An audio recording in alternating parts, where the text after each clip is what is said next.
Tu vois cette boîte de conserve? Tu connais son nom mathématique? Eh bien, c'est le cylindre et on va tout apprendre dessus. Allez, viens.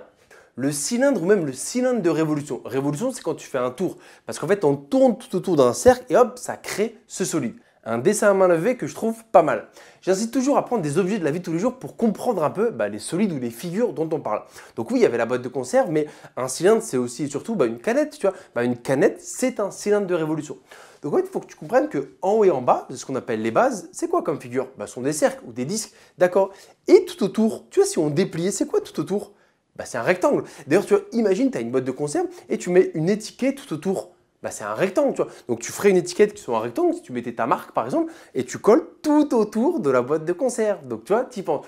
Ok, et tout de suite, avant de parler de volume, on va dessiner le patron. C'est quoi le patron? C'est quand tu déplies un solide, il se passe un truc. Ou plutôt, si tu devais construire un solide, tu pars de quoi? Déjà, on part d'un rectangle qui est en fait ma surface latérale, tu vois, ton étiquette. Et en fait, ce rectangle, tac, hop, tu vas le plier, ça va te faire le pourtour. Mais après, il faut que tu fermes ta boîte. Donc, il te faut deux cercles. Et généralement, voilà, on les met ici, un premier cercle et un deuxième qu'on met ici. Voilà, tu vois, à main levée, pas trop mal. Et donc, tu arrives à l'imaginer. Tu vois, d'ailleurs, quand tu ouvres ta boîte de conserve, il y a un truc comme ça qui reste. Donc, tu vois, imagine, tu faisais pareil en bas et que tu dépliais le rectangle. Donc, tu vois, tu arrives à le trouver. C'est pour ça que je t'invite et je t'incite à prendre des objets de la vie de tous les jours. Bref, ça, c'est le patron de ça. Et donc, on voit bien que ça tourne, donc le vrai nom, cylindre de révolution. Tout de suite, son volume. Pour le volume, tu as besoin de trois choses. Il te faut le rayon de la base, le rayon du cercle. Il te faut aussi la hauteur, logique, mais également pi, notre ami, parce qu'on parle de cercle. Pi qui vaut environ 3,14. Et le volume de ce cylindre, c'est pi fois rayon au carré fois h comme la hauteur. Et au carré, je te rappelle, c'est fois lui-même. R au carré, c'est R fois R. Je me permets de l'écrire parce qu'on a un peu grandi. Et si on fait un petit zoom, c'est quoi pi r carré? Pi fois rayon, qu'est-ce que c'est? C'est l'aire du disque. Ah oui, donc en fait, le volume de tout le cylindre, c'est l'aire du disque fois combien il y en a quelque part, fois la hauteur. Voilà comment je t'invite à le retenir, d'accord? Donc c'est l'aire du cercle fois la hauteur, pi r carré h. Tout de suite un exemple.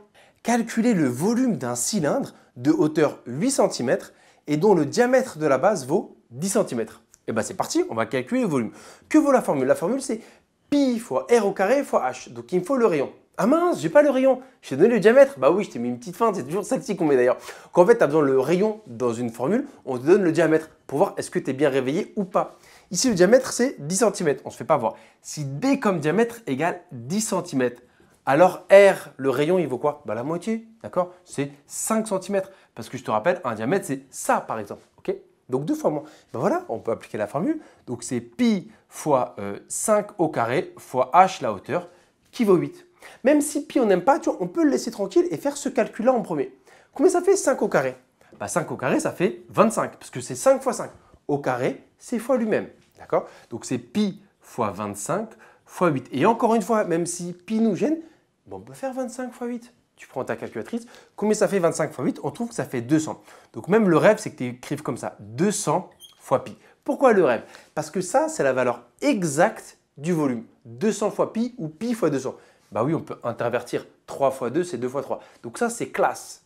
Tu n'oublies pas de mettre les unités centimètres cubes et tu as la valeur exacte du volume. Mais nous, on va trouver la valeur approchée. Donc on prend sa calculatrice, on prend pi égale 3,14 et on trouve 628 cm3 avec pi égale 3,14. Donc voilà comment on calcule le volume d'un cylindre et en plus, je t'ai montré la valeur exacte et la valeur approchée. J'espère que tout est clair.